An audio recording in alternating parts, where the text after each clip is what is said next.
আপনাদের সবাইকে দেখে খুব ভালো লাগছে, খুব খুব ভালো লাগছে।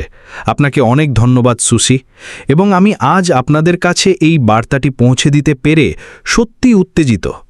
আপনাদের সবাইকে এখানে দেখে আনন্দ হচ্ছে। জীবনের কি এক মুহূর্ত। আমি আপনার বন্ধু আসমা ফায়ার আজ আপনাদের সাথে সরাসরি ব্যক্তিগতভাবে হৃদয় থেকে কথা বলছি।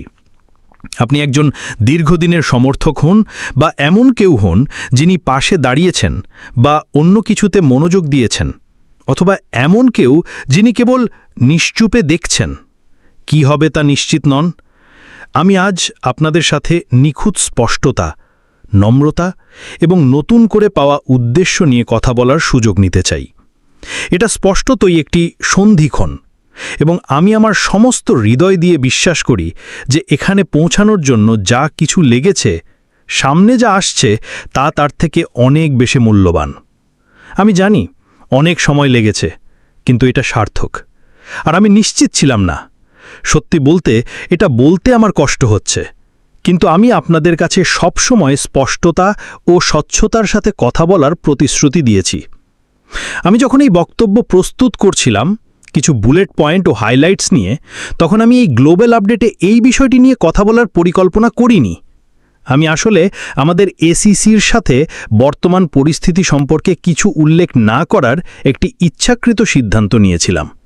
আমি ভেবেছিলাম আপাতত এটা বাদ দেই। এই মামলাটি যে চ্যালেঞ্জিং, বেদনাদায়ক এবং দীর্ঘ ছিল তা কোনো গোপনীয় বিষয় নয়। তবে সৌভাগ্যবশত আমরা দেশের সেরা, সবচেয়ে অভিজ্ঞ এবং দক্ষ আইনজীবীদের দ্বারা প্রতিনিধিত্ব পেয়েছি। সবাই দেখে নিতে পারে কে আমাদের প্রতিনিধিত্ব করছেন। এর চেয়ে ভালো দল হতে পারত না, এবং আমার নির্দেশনা অনুযায়ী তারা দৃঢ়ভাবে মামলাটি রক্ষা করেছে। কিন্তু এতে আমাদের মূল লক্ষ্য থেকে সময়, মনোযোগ এবং সম্পদ সরে গেছে। তবে আমি আপনাদের জানাতে বাধ্য, আমি সাম্প্রতিক অগ্রগতিতে খুব উৎসাহিত। সত্যি বলতে আমি বেশ উত্তেজিত, এবং আমি খুব শীঘ্রই এই বিষয়ে আরও সম্পূর্ণ এবং ইতিবাচক আপডেট দিতে পারব বলে আশা করছি। তাই চোখ রাখুন। আমি বলতে পারি এটি একটি খুব খারাপ দিন, এবং যারা ঘৃণা করে তাদের জন্য এটা খুব উত্তেজনাপূর্ণ নয়। তাদের দিনটি ভালো যাচ্ছে না এবং তারা এটা চায়নি। এটা সম্ভবত তাদের দুঃস্বপ্ন, কিন্তু ঈশ্বর ভালো। আমি এটা প্রথমেই জোরে এবং স্পষ্টভাবে বলতে চাই। এবং কি এক বিজয়ী দিন! আমি এই বিষয়ে একটা আলাদা এক্সক্লুসিভ আপডেটে কথা বলবো, আবার একটি লাইভ আপডেট, সম্ভবত দ্বিতীয়টি, কারণ এটি একটি বড় বিষয় এবং আমি জানি আপনারা আরও জানতে চান। আপনাদের কাছে ভেঙে বলবো কি বলা অনুমোদিত, অথবা আপনাদের জন্য কি ফলপ্রসূ বা অর্থপূর্ণ।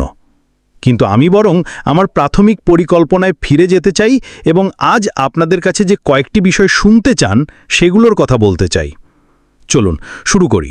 সম্পূর্ণ স্বচ্ছতার সাথে বলছি, এই যাত্রা আমাদের কারোর জন্যই সহজ হয়নি। হ্যাঁ, আমরা যতটা আশা করেছিলাম তার চেয়ে প্রবাবলি বেশি দীর্ঘ। আমরা বিলম্বের শিকার হয়েছি, আমরা হতাশাকে মোকাবিলা করেছি, এবং হ্যাঁ, আমরা ভুল করেছি। আমি করেছি। আমাদের কিছু প্রচেষ্টা আসলে আমরা যতটা আশা করেছিলাম তার চেয়ে কম ছিল। কিছু পরিকল্পনা এবং আমাদের উৎপাদন আসলে বাতিল করে একেবারে নতুন করে তৈরি করতে হয়েছে। এবং সত্য হলো, আমরা যাদের বিশ্বাস করেছিলাম তারা আসলে তেমন ছিল না যেমনটা আমরা ভেবেছিলাম। আমি অবশ্যই আমার নেতৃত্বাধীনে যা কিছু ঘটেছে তার পূর্ণ দায়িত্ব নিচ্ছি, এবং লজ্জা নয়, বরং নম্রতা এবং একজন এমন ব্যক্তির সাথে যে শিখেছে, মানিয়ে নিয়েছে এবং আরও ভালো করার প্রতিশ্রুতিবদ্ধ। যখন আপনি সাহসী কিছু বলেন তখন ঝুঁকি বেশি, কিন্তু সম্ভাব্য পুরস্কারও তেমনটাই বেশি। এটা মূল্যবান, এটা সুন্দর, এবং আমি জানি আপনারা অনেকেই হতাশ হয়েছেন, কেউ কেউ বিভ্রান্ত হয়েছেন, এবং আপনারা একটি স্পষ্টতার মুহূর্তের জন্য অপেক্ষা করছিলেন। এটাই সেই মুহূর্ত, স্ফটিকের মতো পরিষ্কার। সামনের রাস্তা খুবই স্পষ্ট। চলুন সাম্প্রতিক সমীক্ষা এবং এর কিছু ফলাফল ও প্রকাশন নিয়ে কথা বলি। আমি এই বিষয় নিয়ে কথা বলতে পেরে খুবই উত্তেজিত। সম্প্রতি আমরা আপনাদের একটি ব্যক্তিগত সমীক্ষায় সাড়া দিতে এবং অংশ নিতে বলেছিলাম। 3টি সহজ প্রশ্ন, কোনো চাপ নেই, কোনো চালাকি নেই, শুধু সত্য।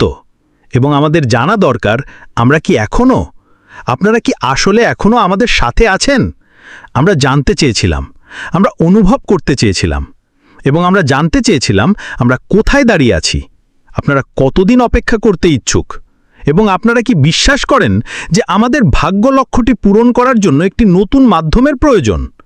এখন আমি আপনাদের বলি কি জানতে পারলাম এবং আমার মাথায় কি চলছিল। আমি আপনাদের সাথে সেই ব্যক্তিগত চিন্তাটা শেয়ার করতে যাচ্ছি। আমার 3টে পূর্বাভাস ছিল।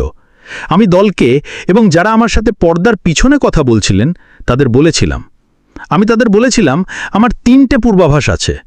আমি ভেবেছিলাম কতজন মানুষ সাড়া দেবে বা অংশগ্রহণ করবে। আমি একটা কম পূর্বাভাস দিয়েছিলাম এবং একটা কিছুটা মাঝারি মান্টের, এবং আমি যেটা ভেবেছিলাম সম্ভবত খুবই আশাবাদী। ছোট, মাঝারি, বড়, 3 গুণ বেশি বড়। হতবাক। শুধু এইটুকুই আমাকে বলে দেয় যে আপনারা এখনও এখানে আছেন এবং আপনারা বিশ্বাস করেন এবং আপনারা সামনের দিকে এগোনোর জন্য প্রস্তুত। আপনারা সামনের দিকে এগিয়ে যাওয়ার জন্য ভালো অবস্থানে আছেন। আপনারা অতীতের মধ্যে আটকে নেই। এটি একটি চোখ খোলার মতো ছিল। আমি আপনাদের সাথে উত্তরগুলো শেয়ার করছি। আপনারা 90% বেশি বলেছেন, কোনো দ্বিধা ছাড়াই। আমি আপনাদের কাছে 90% বলছি, এটা রক্ষণশীলভাবে। কিছু উত্তর 98 পয়েন্ট সামথিং, তাই আপনি 100 বলতে পারেন, যে কোনো দ্বিধা ছাড়াই। কত সময়ই না লাগুক, আমি আপনাদের সাথে আছি। আমি লক্ষ্য দেখতে পাচ্ছি, আমি একমত, এবং আমরা যদি সফল হতে চাই আমাদের একটি নতুন মাধ্যমের প্রয়োজন। আমাদের একটি নতুন দিক নির্দেশনার প্রয়োজন। আমাদের একটি নতুন উপায় দরকার যাতে আমরা চালাবো এবং কাজ করব। এটা উচ্চ এবং স্পষ্ট। আমি আপনাদের এই প্রতিক্রিয়ার জন্য ধন্যবাদ জানাই, এবং আপনাদের প্রত্যেকে যারা সাড়া দিয়েছেন, আপনারা আমাকে লক্ষ্য চালিয়ে যাওয়ার জন্য আরও বেশি প্রেরণা দিয়েছেন। আমি ইতিমধ্যে উজ্জীবিত, যেমনটা আপনারা দেখতে পাচ্ছেন, কিন্তু আপনারা নেতৃত্ব দলকে মনোযোগ দিয়েছেন, তারা এখন আরও বেশি অনুপ্রাণিত, এবং আপনারা আমাদের মনে করিয়ে দিয়েছেন যে আমরা এই যাত্রা কেন শুরু করেছিলাম। আমি এর সাথে আরও কিছু যোগ করতে চাই। আপনাদের দিক থেকে আপনারা 3টি সহজ প্রশ্ন দেখতে পাচ্ছেন। একজন জ্ঞানী মানুষ হতে এর জন্য প্রয়োজন হয় না, এবং এই উত্তরগুলিও খুব স্পষ্ট। আপনাদের বেশিরভাগই বেছে নিয়েছেন যে আমি সম্পূর্ণ প্রতিশ্রুতিবদ্ধ, এবং এতে যে সময় না লাগুক, এবং স্পষ্টতই আমাদের একটি নতুন মাধ্যম দরকার। এটা স্পষ্ট, আপনারা এইসব দেখতে পাচ্ছেন, কিন্তু আমাদের কাছে কিছু অদৃশ্য ডেটা আছে যেগুলো আপনাদের কাছে নেই, যেগুলো খুবই আকর্ষণীয়। প্রথমত, মানুষের সংখ্যা, এবং এখানে আরেকটি আছে, মানুষের সংখ্যা যারা আসলে সময় নিয়ে বেছে নিয়েছে, এবং আপনাদের বেশিরভাগের ফ্রিকোয়েন্সি একই সমীক্ষায় দিনে 10 বার পর্যন্ত যাওয়া।